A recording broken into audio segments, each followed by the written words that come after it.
De acuerdo con datos del INEGI, en Jalisco existen unas 300,000 personas que padecen alguna discapacidad. Estas condiciones los enfrentan a la discriminación laboral, a la falta de equipos suficientes para tener acceso al transporte público, a una atención limitada en sus reclamos ante las autoridades y a una deficiente urbanización que les impide sus traslados. Según datos de la Encuesta Nacional de Ingresos y Gastos en los Hogares del 2012, el 6.6% de la población mexicana reportó haber tenido alguna discapacidad.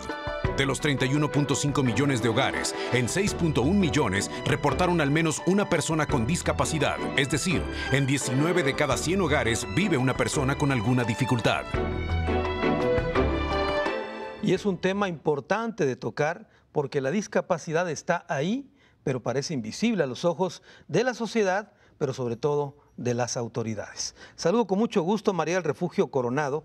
Ella es directora del Centro Algarabía, que atiende a personas con discapacidad intelectual. María, bienvenida. Hola, Carlos. Gracias. ¿Qué tan grave es este problema, de lo que yo describí hace un momento, de esta apatía, de esta insensibilidad social, pero sobre todo del gobierno? Es seria. La verdad es que escuchaba yo ahorita la nota y las cifras que dan desde allí es serio, puesto que a nivel mundial se reconoce que alrededor entre el 9 y el 10% de la población tiene discapacidad. Unos 700 millones, entonces. Sí, el doble. Entonces, esto hace que se disminuya la visión de apoyo a las personas y a las familias de las personas con discapacidad. Creo que es sumamente importante.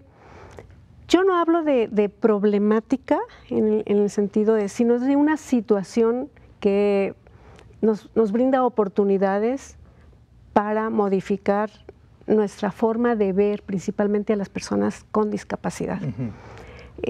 Normalmente nos acercamos y visualizamos a las personas con discapacidad con el punto de vista médico desde sus limitantes. Y entonces describimos a las personas con que es que no puede hacer esto, es que no puede hacer aquello, como lo hace la clasificación del que nos estaba hablando, ¿sí? Claro. Esta visión se ha modificado y ahora lo que se pretende es que las personas con discapacidad se asuman como personas valiosas, como personas que son capaces de aportar a la sociedad y que son dignas de respeto y de ser incluidas en la sociedad como cualquier otra persona. Es decir, no hay que ver a las personas con discapacidad por sus limitantes, sino por su potencial, de las cosas que pueden hacer. O por sus capacidades que ya tienen. Claro, sí. Así es. Sí, y la verdad que vamos a encontrar cosas de verdad sobresalientes como, por ejemplo, a nivel mundial se ha identificado cifras en que los países que incluyen a las personas con discapacidad dentro de su personas económicamente productivas elevan en un 5% su Producto Interno Bruto. Es decir, que hay una fuerza laboral en México, por ejemplo, ahí está latente y desperdiciada. Desperdiciada, sí. Además de que obviamente ellos se pueden desenvolver y ser totalmente productivos, no exclusivamente desde el punto de vista económico, sino en arte, cultura, deportes y aún en la cuestión de valores y de emociones. Ahora, ¿qué tanto tienen en mente o qué tanto lo tienen presente las autoridades este tipo de problemas? Le digo desde el punto de vista de equipamiento urbano, por ejemplo. Bueno, la verdad es que la visión del Estado sigue siendo asistencialista. Desde la visión esta de te doy esto por bondad mía, no porque tú tengas el derecho, ¿sí? No con la mira de que estoy cumpliendo mi obligación puesto que tú tienes el derecho. Y entonces te doy limitado y casi siempre te doy para seguir sometiendo a tu dependencia hacia los programas estatales. Esto es muy, muy grave, puesto que lo principal que tenemos que hacer para que las personas con discapacidad puedan ser incluidas en la comunidad y llevar una vida normalizada en la medida de sus posibilidades es, primero, valorarlas como personas que pueden aportar y que aportan a la sociedad, y esto significa dejar de verlas con lástima. Y la segunda es empoderarlas a ellas mismas, que ellas mismas eleven su autoestima, porque con tantas vejaciones, con tan poco respeto a sus derechos, la mayoría tienen baja autoestima. Entonces es ayudarles a que se reconozcan como personas con discapacidad, pero valiosas, y que luchen para que sus derechos sean respetados por todos los demás. Pero pues, si la sociedad ni siquiera conoce sus derechos, menos van a estar dispuestos a respetarlos, ¿verdad? Una cosa es que tengan una discapacidad y otra cosa es que tengan limitados sus derechos como ciudadano. Claro, muy distinto, muy distinto. Las personas, por ser personas, tenemos derechos constitucionales, pero aparte está la Convención de los Derechos de las Personas con Discapacidad, que hace una discriminación positiva, o sea, inclina la balanza hacia un lado para exagerar, hacer evidente, poner frente y que no digamos que no los podemos ver, los derechos de las personas con discapacidad. Muy bien, vamos a continuar con el tema María del Refugio, pero tengo que hacer una pausa. Después de la misma platico con otro de nuestros invitados.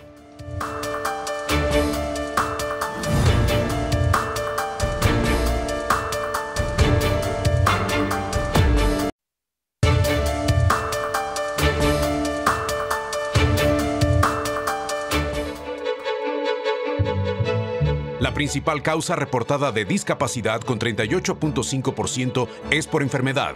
El 31% es por edad avanzada. Un 15% registra la discapacidad desde el nacimiento y luego siguen los accidentes con 12%. La mayor parte corresponde a mujeres con el 52.3% por 47.7% de los hombres. Los problemas para caminar son la principal causa de discapacidad, seguido por dificultades para ver, oír, hablar y la discapacidad mental. Algunas estadísticas de la discapacidad a nivel nacional. Saludo ahora con mucho gusto a Gilberto Tinajero Díaz.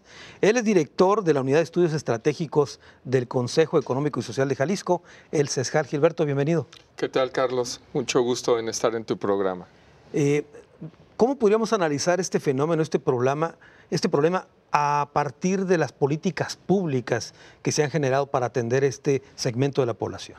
Claro, analizar a las personas con discapacidad, a la sociedad en la cual viven las personas, pues nos obliga a diferentes ángulos, a diferentes referentes.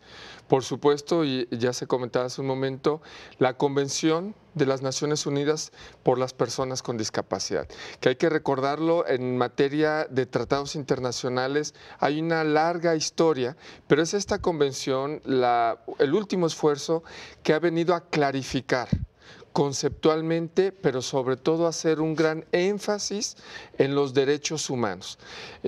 Se ha visto cómo ha evolucionado la visión caritativa y asistencial de salud, inclusive de dotación de ciertos recursos, a realmente abrir los espacios de las escuelas, a fortalecer los servicios de salud, a garantizar la movilidad en la ciudad, a favorecer la comunicación y el lenguaje.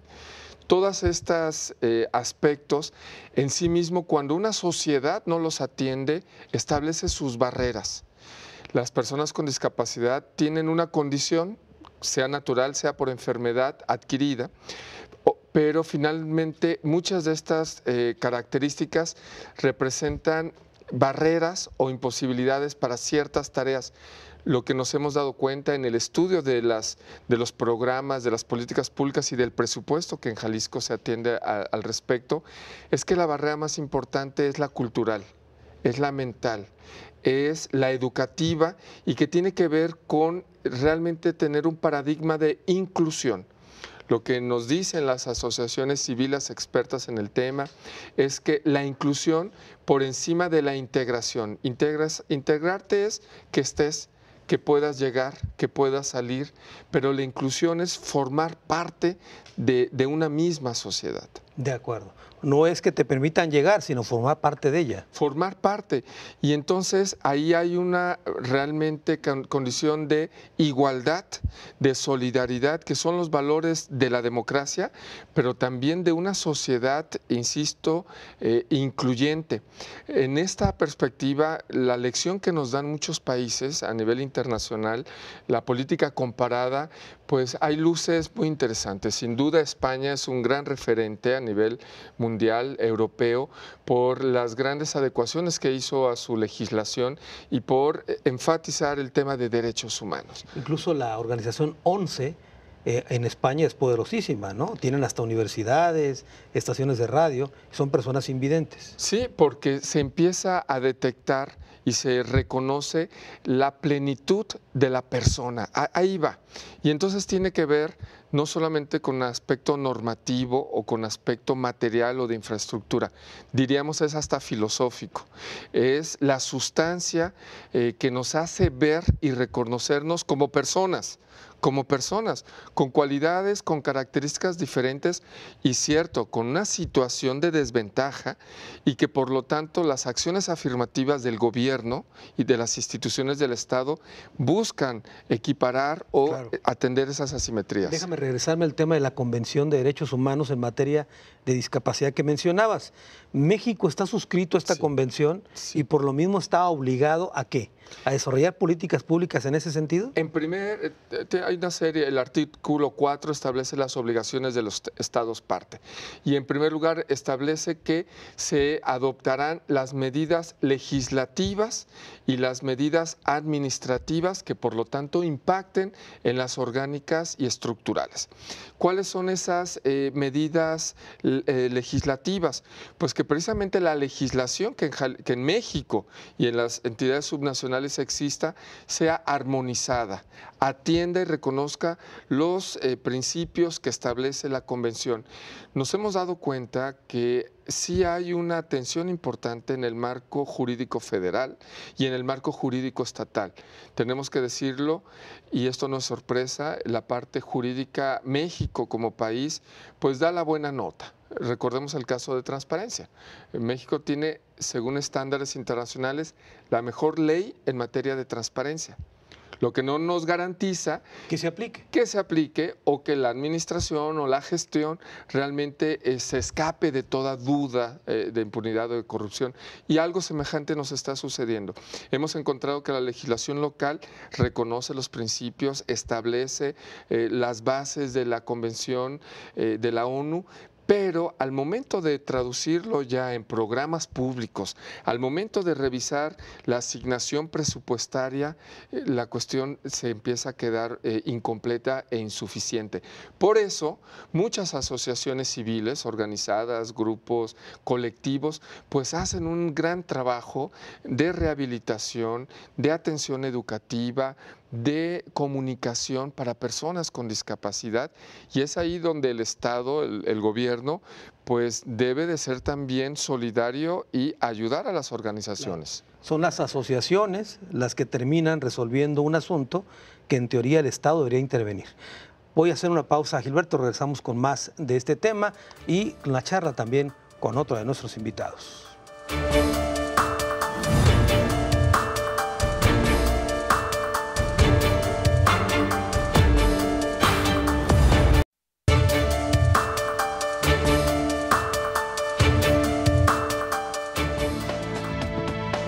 Jalisco cuenta con la primera playa incluyente en el país, Coastecomates, en el municipio de Cihuatlán, que cuenta con habitaciones y equipos para ser utilizados por personas con discapacidad. Con una inversión de 47 millones de pesos, fueron habilitadas señaléticas especiales en braille, accesos, vialidades, mobiliario urbano y anfibio para poder ingresar al mar. Aunque se trata de un buen esfuerzo, la movilidad en las grandes urbes sigue siendo el principal reto para las personas con discapacidad. Bueno, no hay que regatearle el mérito a esta iniciativa del gobierno estatal en esta playa, pero hay mucho todavía por hacer. Saludo con mucho gusto a Holanda Ramírez. Ella tiene una discapacidad visual. Holanda, bienvenida. Muchas gracias por la invitación, Carlos. ¿Cómo navegas en esta ciudad? Bueno, yo tengo 22 años de movilidad propia. Soy usuaria de bastón blanco.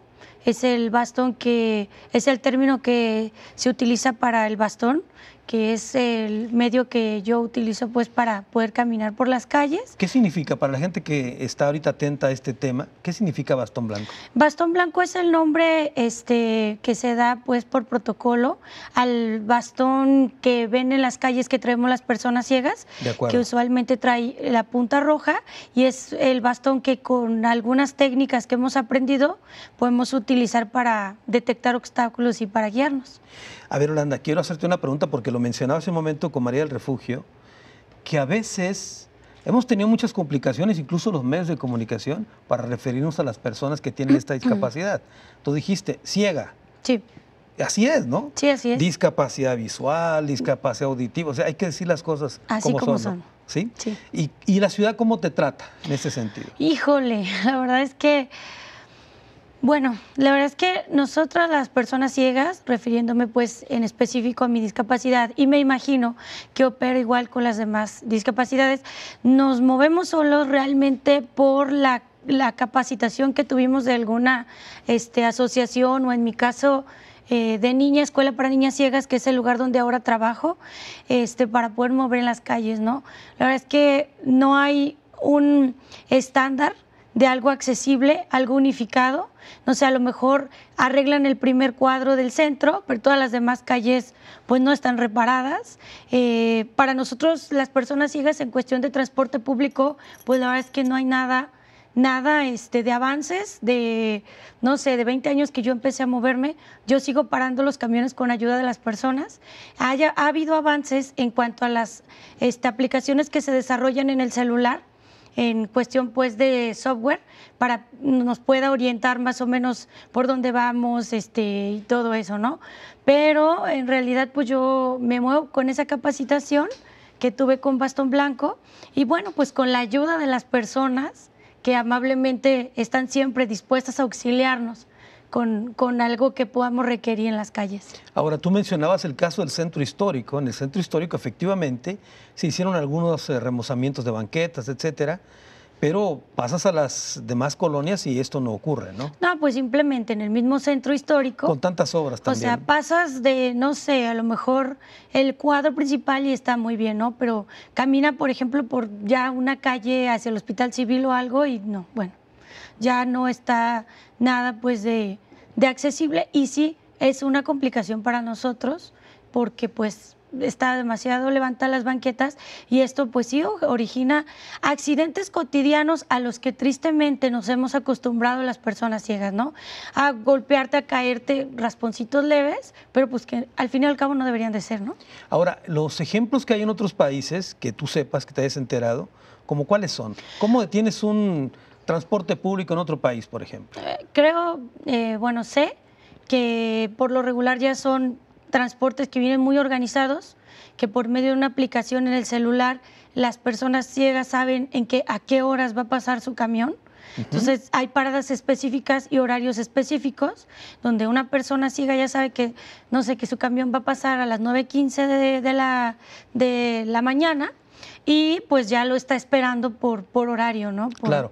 Ahora, también está el cruce de las calles, ¿no? Sí. Con semáforos auditivos, ¿no? Los semáforos auditivos son maravillosos, la verdad, porque a nosotros nos permite tener una perspectiva de en qué momento ya podemos cruzar y el tiempo de cruzar, ¿no? Y eso nos permite movernos con más libertad, porque en otro caso tenemos que auxiliarnos de la gente que nos va a cruzar, pero eso ya hace nuestra movilidad reducida, porque si no hay gente, pues tienes que esperar. Entonces, a que haya alguien. Sí. Ahora, tú, perdóname la expresión, pero tú que tienes más de 20 años en circulación, Sí. ¿Desde cuándo acá aparecieron estos semáforos auditivos? Híjole, yo creo que será, si no me equivoco, algunos 6 años. 6 años. Sí, pero no los hay en todos lados, ¿no? Claro, volvemos al centro histórico. Si nos atuviéramos a esto que me has estado compartiendo, pues ustedes no saldrían del centro, entonces. Exactamente. ¿No? Y es esta lo que comentaba la licenciada, la primer panelista, que es esto de, bueno, antes digan que les estamos poniendo 3, 4 semáforos, cuando en realidad las personas con discapacidad tenemos derecho a libre acceso, a movernos donde nosotros requeramos, ¿no? O sea, si mi trabajo no está en el centro histórico y está en otro lado, yo tengo ahora sí que el derecho a moverme, el libre tránsito por donde yo requiero, ahora sí que hasta por donde yo quiera, ¿no? De acuerdo. Y en ese sentido, ¿qué tan solidaria es la gente en Guadalajara? Híjole, muy solidaria. La verdad es que la gente es ahora sí que nuestro mayor aliado para movernos, pero no por eso quiero decir que no necesitamos otras cosas, ¿no? Claro. Lo difícil de esto es que no hay un estándar de cultura de la discapacidad establecido. Claro. Entonces sí tenemos que enfrentarnos diariamente, ahora sí que a todas las preguntas que las personas nos quieren hacer mientras nos cruzan y todo. Entonces, a veces no traemos el ánimo de dar cultura porque a lo mejor venimos con un problema, un dolor de muela, ¿no? Pero aún así, fuera de todo eso, la gente es nuestro mejor aliado en las calles. Claro. Y pues súper bien. Muy bien, vamos a continuar con el tema Holanda, tengo que hacer una pausa. Hemos escuchado a nuestros 3 invitados después de esta pausa, nuestro tradicional cruce de caminos aquí en Ruta 44.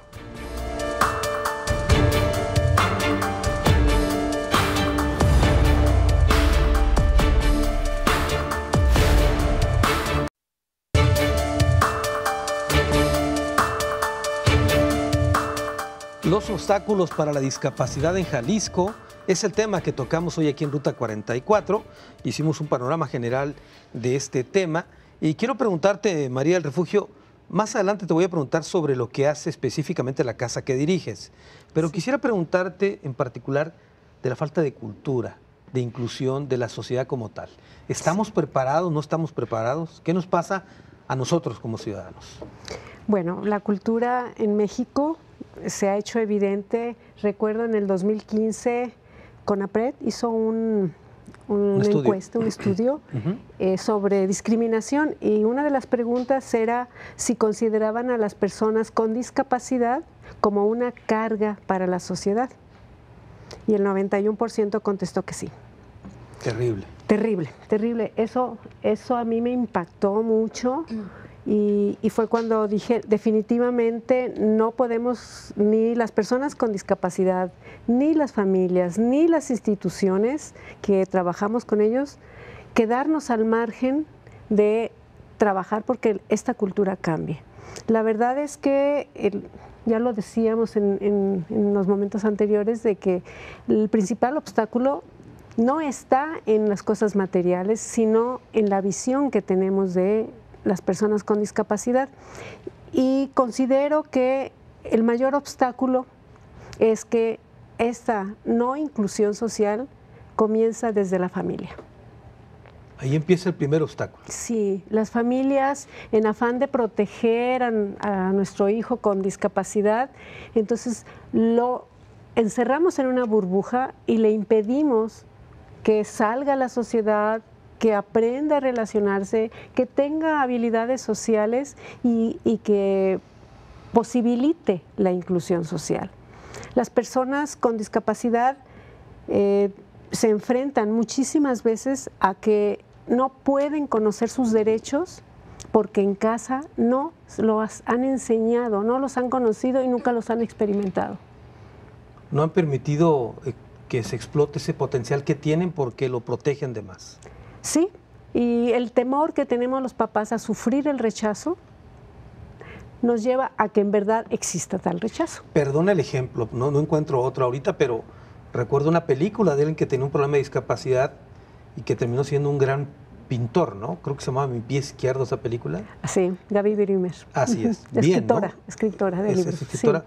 Pero ejemplificaba pues el talento que estaba ahí y que no lo dejaban salir. Sí, exactamente. Las personas, así en general, tememos lo que es diferente.